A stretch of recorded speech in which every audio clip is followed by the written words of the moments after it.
Assalamualaikum dan selamat sejahtera. Hai, apa khabar anak-anak hari ini? Cikgu harap anak-anak semua dalam keadaan sihat sejahtera ya. Bersemangat untuk kita belajar kelas pada hari ini. Baiklah, untuk hari ini anak-anak akan bersama dengan cikgu dalam kelas Maya RBT bersama Cikgu Syah. Jom.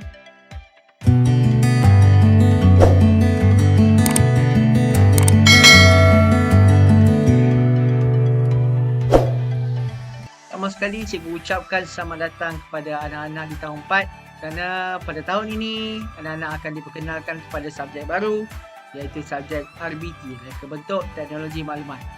Jadi cikgu harap anak-anak dapat bersama dengan cikgu untuk meneroka subjek RBT selepas ini ya.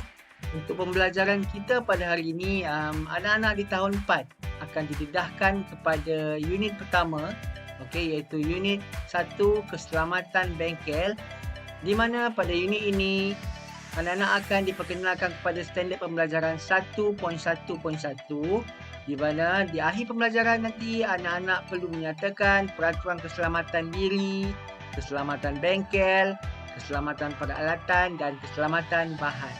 Untuk anak-anak di tahun 4, pembelajaran RBT merupakan satu subjek yang sangat menarik, di mana anak-anak akan diperkenalkan dengan kemahiran pertukangan.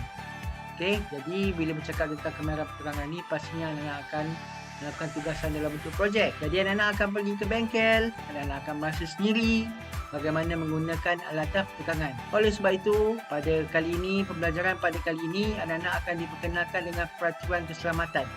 Iaitu peraturan keselamatan yang pertama yang akan diperkenalkan adalah peraturan keselamatan semasa anak-anak berada di bengkel. Seterusnya, peraturan keselamatan diri anak-anak itu sendiri. Seterusnya, peraturan keselamatan alatan, dan yang terakhir sekali, peraturan keselamatan bahan. Jadi, keempat-empat peraturan keselamatan ini akan anak-anak pelajari pada pelajaran hari ini. Anak-anak, jom kita lihat apakah peraturan keselamatan bengkel yang perlu anak-anak patuhi. Semasa anak-anak berada di bengkel, pertama sekali anak perlu patuhi semua tanda keselamatan dalam bengkel. Seterusnya, semasa masuk ke dalam bengkel, pastikan mula-mula sekali buka pintu dan tingkap bengkel sebelum memulakan aktiviti supaya aliran pengudaraan keluar masuk dapat dilakukan. Seterusnya, anak-anak perlu bersihkan meja kerja dan bengkel setelah selesai melakukan aktiviti. Bersihkan semula segala kotoran ataupun sampah yang ada di lantai, di bawah meja, di atas meja. Bersihkan, sapu semula, buang sampah ya selepas habis melakukan aktiviti. Letak beg di tempat yang disediakan. Selalunya di bengkel kita akan sediakan tempat meletak beg supaya nampak lebih tersusun. Selalunya tempat letak beg ni kita letak di luar bengkel. Jadi boleh letak di luar bengkel supaya nampak lebih tersusun. Seterusnya, gunakan bahan setelah mendapat kebenaran guru.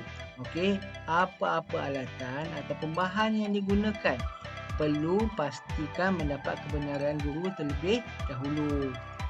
Dan seterusnya, anak-anak perlu patuhi arahan dan makluman dari guru sebelum masuk ke dalam bengkel. Untuk apa? Untuk mengelakkan dari berlakunya sesuatu perkara yang tidak diingini.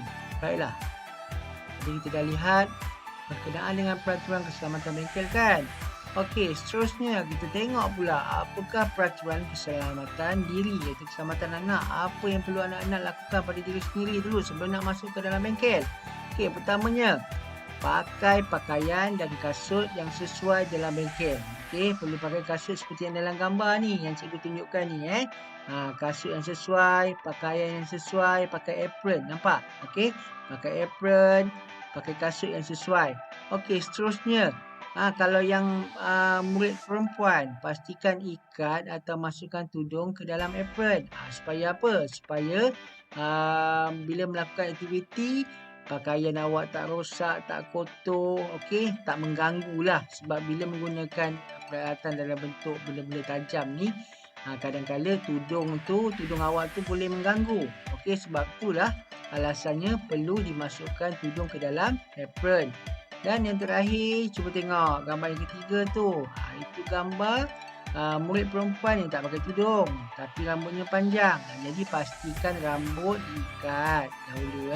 Pastikan rambut diikat dengan rapi supaya tak mengganggu proses ataupun aktiviti pertukangan awak jika dibuat di bengkel.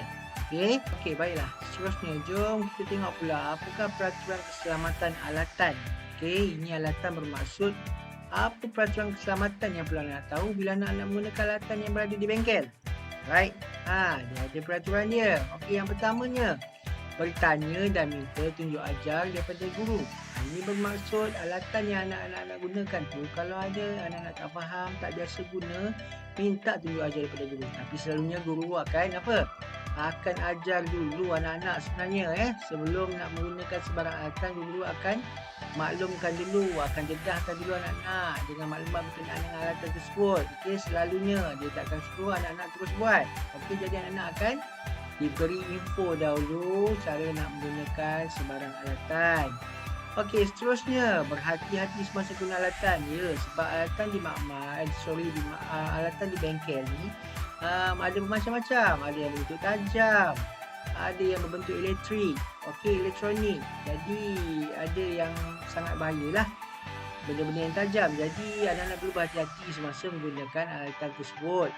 Okey, seterusnya, lapor alatan yang rosak atau hilang. Okey, kalau anak-anak tengok alatan yang anak-anak nak gunakan tu, kalau rasa rosak tak boleh digunakan, lapor pada guru siap-siap. Okey, jadi guru mungkin akan gantikan dengan alatan yang baru jika ada. Okey, seterusnya, bersihkan alatan selepas digunakan. Ini pun penting. Okey, contoh katakanlah cikgu bagi alatan dalam gergaji lah, katakan gergaji tangan. Selepas nak gunakan potong gergaji tangan, potong kayu, katakan pastikan habuk yang ada pada gergaji tersebut dibersihkan dahulu sebelum diletakkan di tempat yang sepatutnya. Okey, seterusnya, dilarang bermain atau bergurau.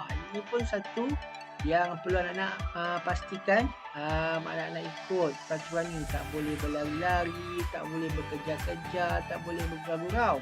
Sebab apa? Semasa di bengkel, anak-anak perlu pastikan, anak perlu menjaga diri anak-anak. Perlu fokus pada apa yang cikgu ajar di depan. Tak boleh berlari sebab dia boleh mengundangkan bahaya.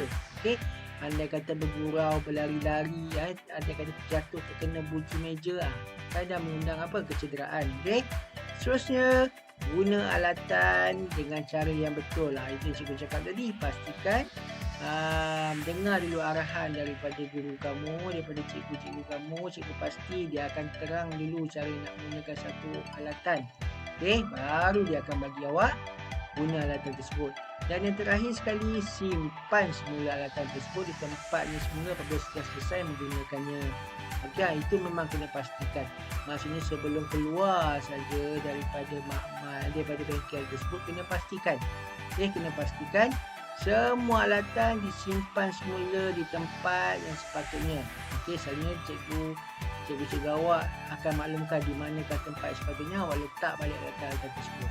Okey, so ini berkaitan dengan peraturan keselamatan alatan. Seterusnya, kita lihat pula berkaitan dengan peraturan keselamatan bahan. Ini bahan-bahan yang digunakan lah.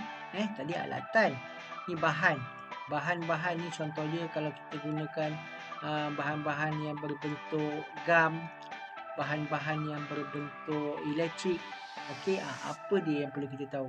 Okey, yang pertamanya, kita perlu bertanya guru cara menggunakan bahan tersebut. Okey, tanya guru macam tadilah juga. Nak guna alatan, tanya guru. Nak guna bahan pun tanya guru. Okey, keduanya, simpan bahan yang bahaya di tempat selamat. Selalunya cikgu-cikgu dah maklumkan pada awak kat mana tempat selamat untuk simpan bahan-bahan tu. Okey, so dah guna, simpan semua tempat yang ditetapkan. Seterusnya, hati-hati semasa guna bahan. Okey, ini pun paling penting, perlu berhati-hati. Okey, kalau bahan itu bahan yang mudah terbakar, bahan yang terlalu tajam, okey, bahan yang memerlukan pengaliran elektrik, jadi anak-anak kena pastikan. Okey, pastikan perlu berhati-hati bila menggunakan bahan tersebut. Seterusnya, guna bahan dengan berhemah dan cermat. Okey, berhemah dan cermat ni maksudnya kalau contohnya guna gam. Okey, pastikan gam yang digunakan tu tak terlalu banyak. Guna jimat cermat. Okey, jimat cermat. Ataupun bahan berbentuk polistin ke, bahan berbentuk kayu ke. Okey, kalau cikgu awak bagi untuk potong pun, pastikan potong ikut sukatan yang dah diberikan. Jangan membazir menggunakan papan tersebut. Okey, Dan seterusnya pastikan bahan yang digunakan tu kita perlu bersihkan bahan yang tumpah dengan segera.